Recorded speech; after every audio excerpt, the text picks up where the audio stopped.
Good morning, Evergreen Online. I hope you had a wonderful Thanksgiving this week. Now, today is sort of a transition day. We're concluding the Thanksgiving weekend, but this is also technically the first week of Advent. And so this morning, we are hosting our Advent in the Park at Arcadia County Park from 10 a.m. until noon.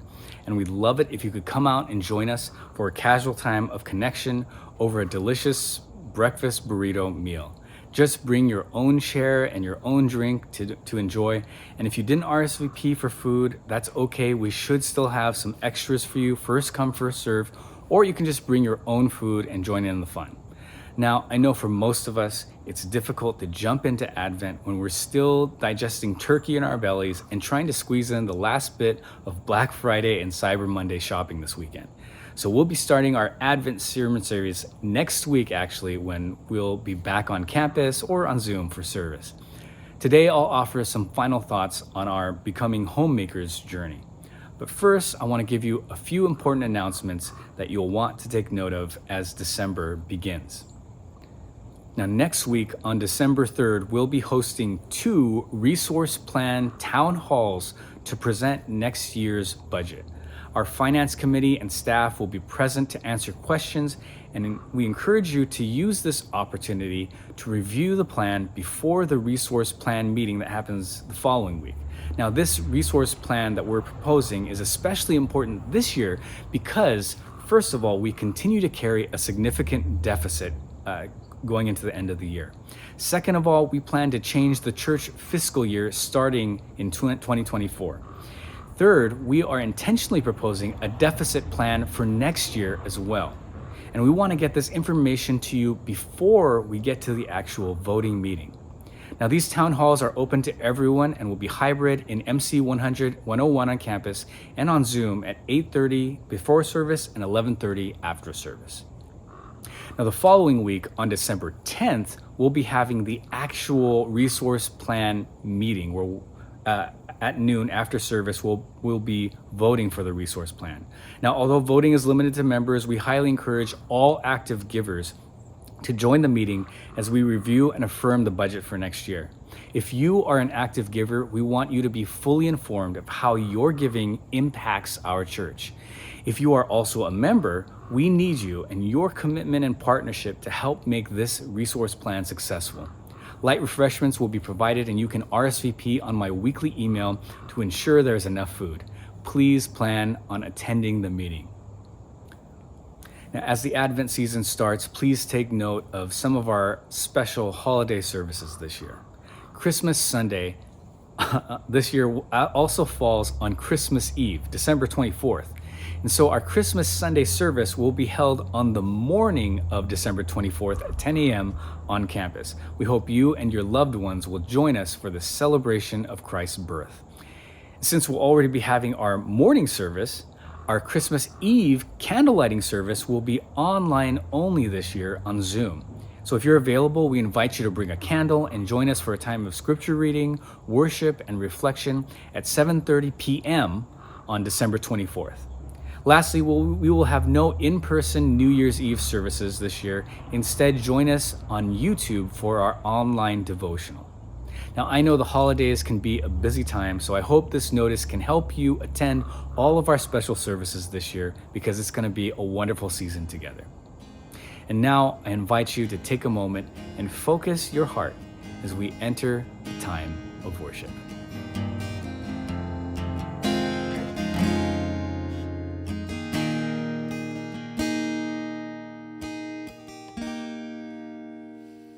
I love you, Lord. Oh, your mercy never fails me. All my days I've been held in your hands.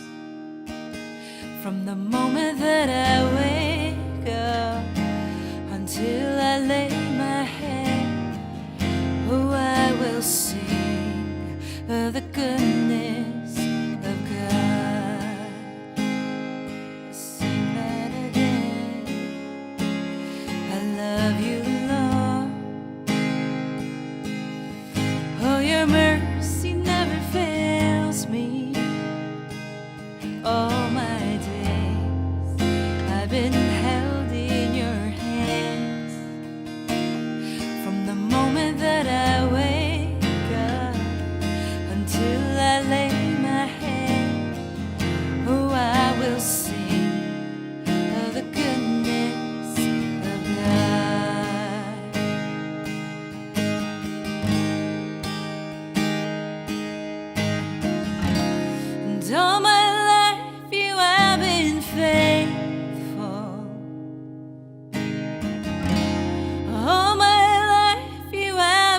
so, so good.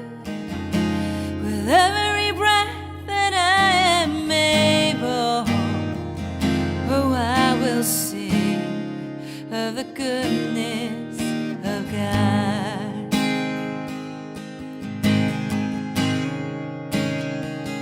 I love your voice. You have led me through the fire in darkest night. You were close like no other. I've known you as a parent. I've known you as a friend. Oh, I have lived in the goodness of God. Let's sing that again. I love your voice. You have led me through the fire in darkest nights. You were close like no other. I've known you as a parent. I've known you as a friend. I have lived in the goodness of God. And all my life you have been faithful. All my life you have been so, so good. With every breath that I am able, oh, I will sing of the goodness of God. All my life you have been faithful. All my life you have been so, so good. With every breath that I am able, oh, I will sing of the goodness of God. Oh, I will sing of the goodness of God.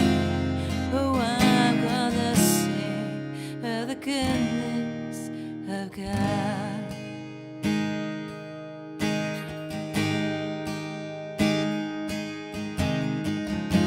And all my life you have been faithful. All my life you have been so, so good. With every breath that I am able, oh, I will sing of the goodness of God.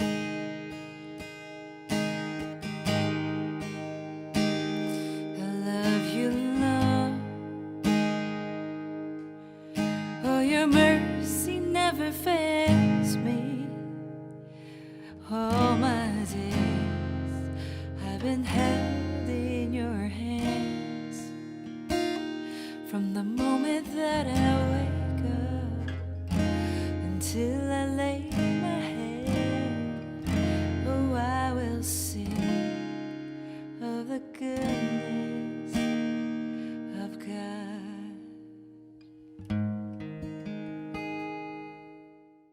As you are probably all aware of by now, we've been taking all of 2023 to dive into our church vision of being a home for the new humanity. I know you've heard me say it a ton of times. Now, we've been doing this through the framework of home improvement and home design through our annual theme, Becoming Homemakers, so that by spending a significant amount of time in our vision, we could actually marinate in how God was forming our community. The vision, we hope, would seep into our hearts and minds to the point where we'd all be able to know it and be able to live it out without thinking almost. Now, as an evergreener, you are one of God's homemakers, and the hope is that you really get to understand what God's creating here. And now you feel like you can help create this culture in your neighborhoods and your communities. And that's our calling as homemakers, to build, to make, and to cultivate this culture wherever we are. Because ultimately, God's home isn't just evergreen, it's everywhere. Now, this morning, I thought we could reflect on our 2023 homemaker journey to remember what we talked about this year and how God maybe spoke to you personally.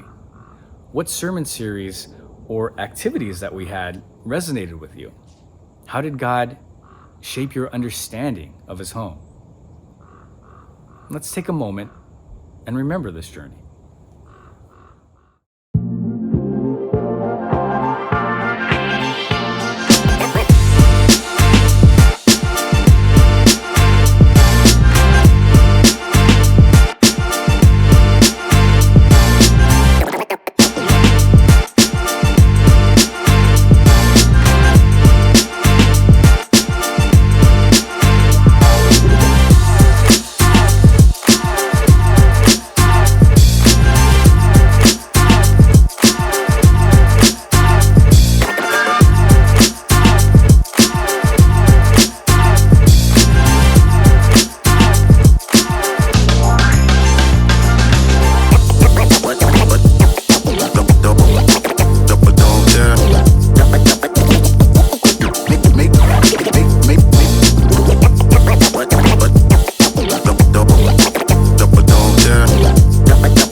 Now, our first series, Foundations, laid groundwork for our journey.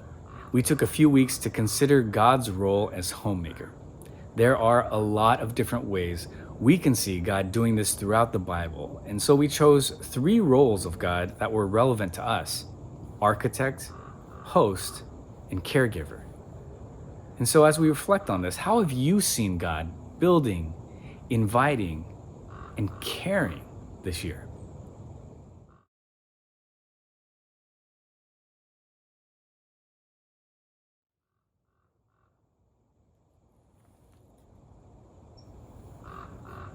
The season of Lent took us through our Divine Demolition series, where we looked at the ways God was deconstructing and dismantling unhealthy and harmful aspects of church. From our hyper-individualized faith here in this country, our misguided worship, harmful patriarchy, and even the graven images of a white nationalist Jesus. God is demolishing these barriers between us and the true and living God that's found in Jesus. Now, what false or unhealthy structure in your faith has God been demolishing this year for you?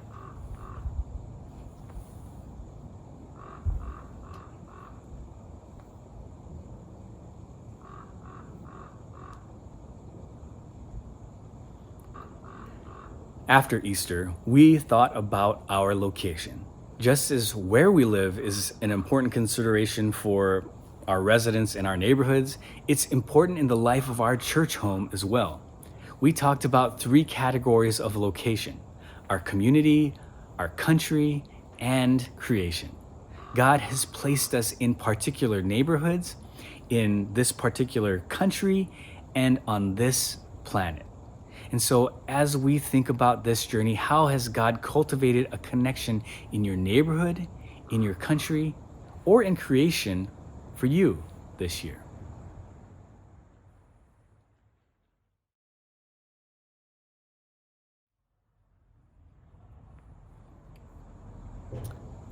Now, in the late spring, our homemaking journey had us moving in. And in this series, we considered the process of moving into a home and making it your own.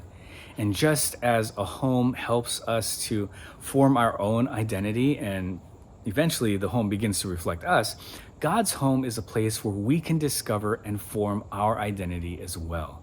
We talked about being one of God's beloved. We talked about discovering who we are, about having a sense of belonging, about being imperfect, and about finding a sense of purpose for ourselves in God's home. And so, as we think about this series, how has God shaped your identity this year?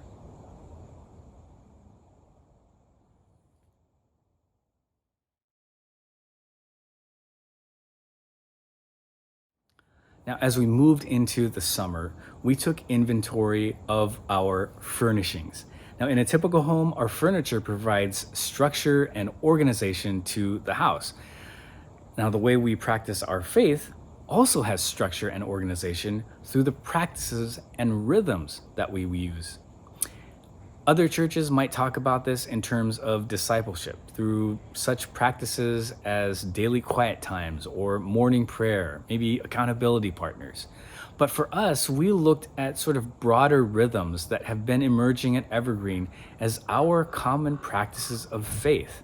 We value rhythms of rest, rhythms of work, rhythms of gathering, rhythms of reflection, and rhythms of encountering God. And so, what rhythm or rhythms has God been impressing upon you this year?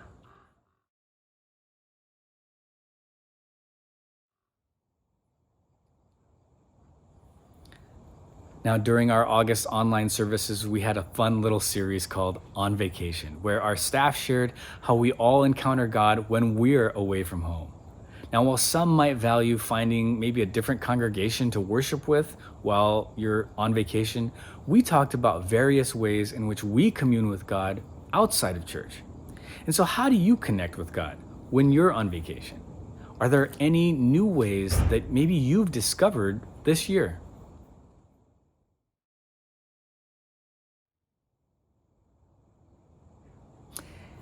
As the new academic year started in the fall, we had a month of housewarming, if you recall.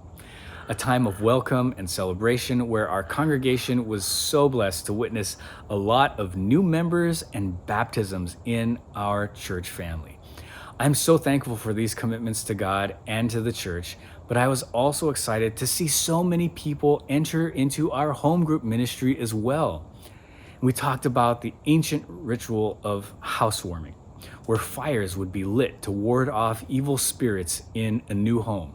But for our home, our church home, we lit a candle to welcome the Holy Spirit in. And I was so encouraged and grateful that we could sense the Spirit gathering people here at Evergreen with a warm sense of welcome. And so, how have you sensed God's welcome for you this year? And how has God moved you to extend welcome to others?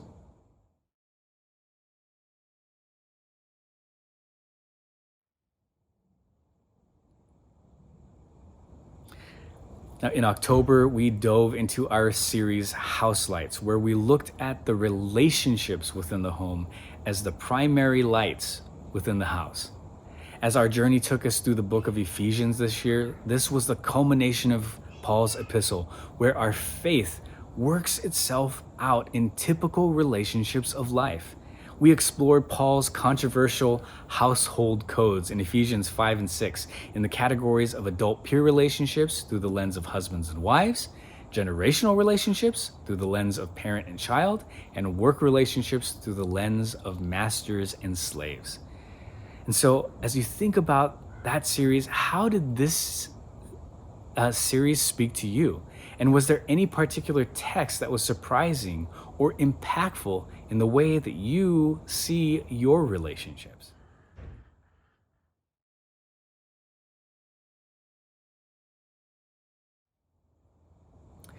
Now, our final series considered one of the blessings found in Ephesians chapter 3, where we talked about the different generational perspectives we find in homemaking in our series Throughout All Generations. Our dreamers are working toward their dream home, carrying a sense of striving and moving forward. Our rooted homemakers are settling into their forever home with a sense of permanence and participation in the right here and now. And our transitioning homemakers are reflecting on legacy and passing on blessing to future generations. Now, we have all of these generations within Evergreen, and it's the mix of these generations that make this community really exciting. We're grateful for our community, but we realize that in order for our home to flourish, we still need God's blessing and presence. And so in our gratitude, we are bold and confident to ask God to bless this home. So what blessing do you want as we conclude this journey? And what blessing do you want for Evergreen?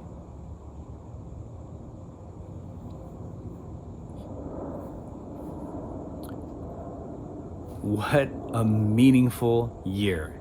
I really hope you found our journey to be provocative and impactful for you, and that it stirred a sense of God's call to be a homemaker in you. Now, as we close, I want to land where we started and read our theme verse from Ephesians to leave this sort of last taste in our mouths. Ephesians chapter 3 in the Message says this: "You're no longer wandering exiles. This kingdom of faith is now your home country. You're no longer strangers or outsiders. You belong here with as much right to the name Christian as anyone. God is building a home." Grace and peace to all you homemakers. Can't wait to start the next part of our journey together in Advent next week. God bless, and we'll see you then.